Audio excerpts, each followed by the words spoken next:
Party in the streets, a dazzling parade brings the Golden Jubilee to a climax. Glittering pomp and pageantry, the Queen speaks of her gratitude, respect and pride. Carnival on the Mall, 1 million people converge on the capital. Salute from the air, Concorde and the Red Arrows pay a special royal tribute. And a final wave and thank you for 50 golden years.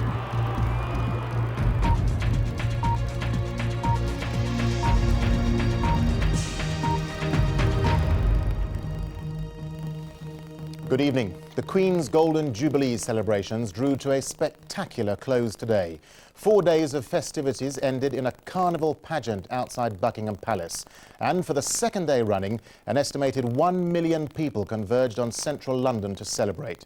Amid the party atmosphere, there was still time for reflection on the Queen's reign, with speaker after speaker praising her unswerving commitment.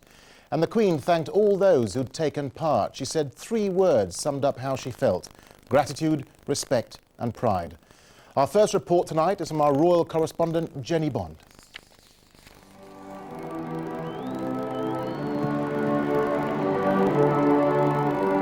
The Rock and Roll Palace was back to pomp and pageantry today as the Gold State coach rolled out through the gates. 24 feet long and weighing 4 tons, it's been used only twice before in the Queen's reign, at her coronation and her Silver Jubilee.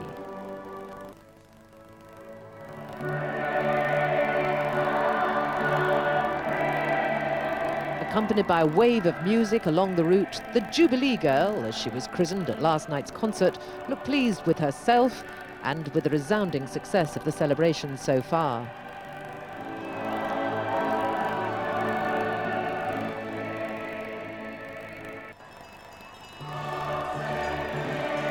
Riding escort, Prince Charles, who last night spoke proudly of his mother as a beacon of stability in the midst of change. Also on horseback, the Princess Royal. Other members of the family, including the Duke of York with William and Harry, were in the carriage procession.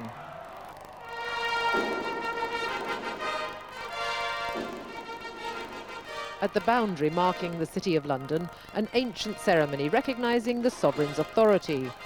The pearl sword was offered by the Lord Mayor and returned by the Queen.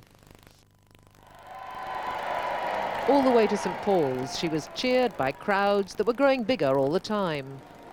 The service of Thanksgiving, the most formal event of this 4-day festival.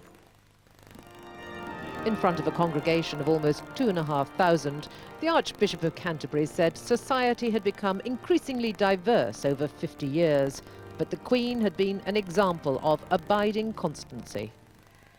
Today, at the height of another Elizabethan reign, we may speak again of love and glory and of the steadfastness of a faithful sovereign. Here now in this great cathedral, we give thanks, Your Majesty, for your devotion and dedication over 50 extraordinary years. And that dedication was recognised by the crowds as the Queen swapped the gold coach for her new Jubilee Bentley. At Guildhall, she responded to a tribute from the Lord Mayor with a speech of unusual emotion, thanking her family for their love and support, and of topical wit. I am more than conscious at the moment of the importance of football.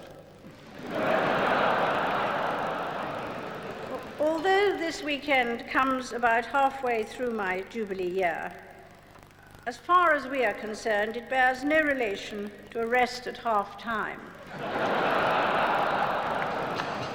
However, I am very glad that the 50th anniversary of my accession is giving so many people all over this country and in the Commonwealth an excuse to celebrate and enjoy themselves. She thanked everyone for their enthusiasm and then gave her personal view of the Jubilee. Gratitude, respect and pride.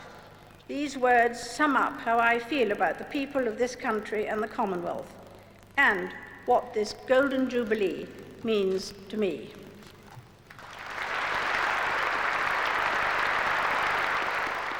And from the Prime Minister, a resounding endorsement of what he sees as the key to her success, her commitment. Whatever the changes of modernity, whatever the vicissitudes of your own life, whatever dramas or crises are played out around you, no one ever doubts that commitment to serving Britain. It is genuine, it is unwavering, and it is selfless. It was a sentiment they were all happy to toast.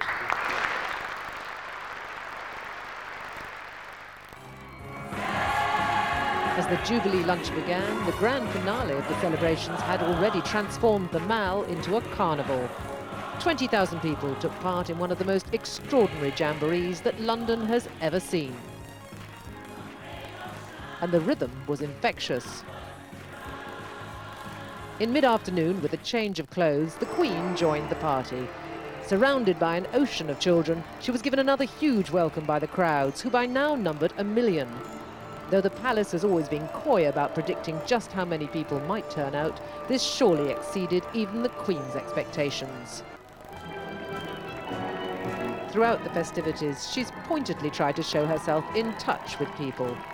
And it was in that vein that she later chose to walk back to the palace, escorted by scores of children. By now, the Mall was a forest of flags and jubilation as far as the eye could see.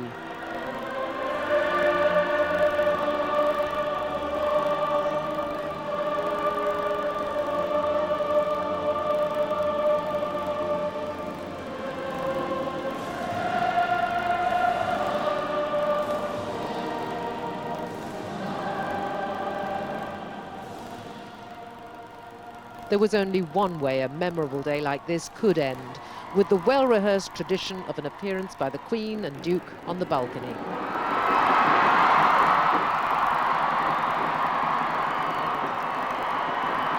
It brought the house down.